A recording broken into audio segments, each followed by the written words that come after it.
هیچ مانگێک نەبووە موچەخۆرانی هەرێم لە دڵەڕاوکێدا نەبوو بن، بە تایبەت کە کاتی دابەشکردنی موچە نزیک دەبێتەوە یان چەندین ڕۆژ لە وادەی خۆی لادەدات. بەرپرسانی حکوومەتی ماوە بە سەرچووی هەرێم کێشەی دواکەوتنی موچە دەخەنە ئەستۆی دۆخی دارایی عێراق و دەڵێن عێراق کێشەی نەختینەی هەیە، ئەگەر نا ئەوان لە وادەی خۆیدا لیستی موچە بۆ بەغداد دەنێرن. دەیانەوێت بەم چەواشەکاریە ئەو کێشەی چەندین ساڵە دەستکردی خۆیانە لە پرسی موچە بیخەنە ئەستۆی بەغداد و بە خەڵک بڵێن ئەوە تا ئێمە هەموو ڕێنمایەکانمان جێبەجێ کردووە و بەغداد پارە نانێرێت. بەڵام لە ڕاستیدا ئەمە فرتوفێڵ و دروستکردنی پێچ و پەنایە.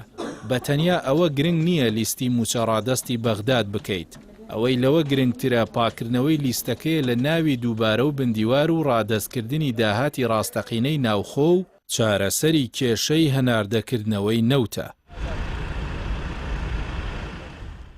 دەسەڵاتدارانی هەرێم بانگەشەی ئەوە دەکەن عێراق کێشەی نەختینەی هەیە، بەڵام خودی تەیف سامی وەزیری دارایی فیدراڵ دەڵێت ئابووری عێراق لە ساڵی 2024 بەرەو پێشچوونی بەخۆیەوە بینیوە و داهاتی نانەوتی بە ڕێژەی لە 5% زیادی کردووە. ئاشکراشی کرد کورتهێنانی بودجە کەمە و نابێتە هەڕەشە بۆ سەر قەرزی گشتی عێراق.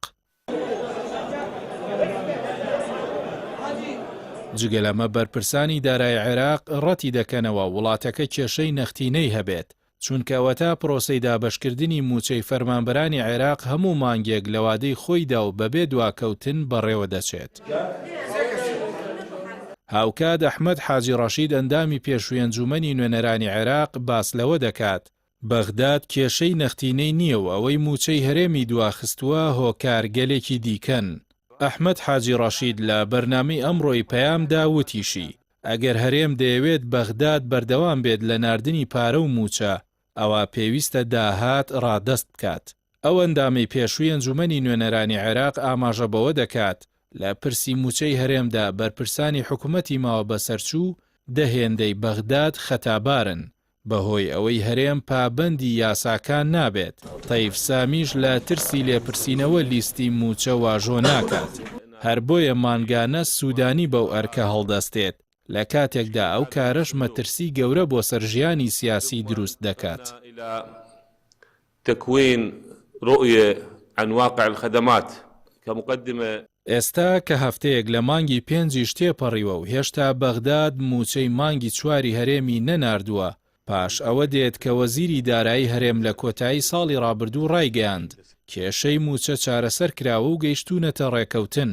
ڕاستیەکەش ئەوەیە کە هەرێم بەردەوام دەچێتە بەغداد بۆ ڕێکەوتن و دوای گەڕانەوە پێوەی پابەند نابێت. کاتێک بەغداد سەرباری کێشەکانی لیستی موچە بە پێی داتای فەرمی دەزانێت داهاتی ناوخۆی هەرێم زیاترە و ڕۆژانە 300,000 بەرمیل نەوت بە قاچاق دەفرۆشێت و داهاتەکەی دیار نییە، چۆن ئامادە دەبێت بە ئاسانی موچەی هەرێم بدات؟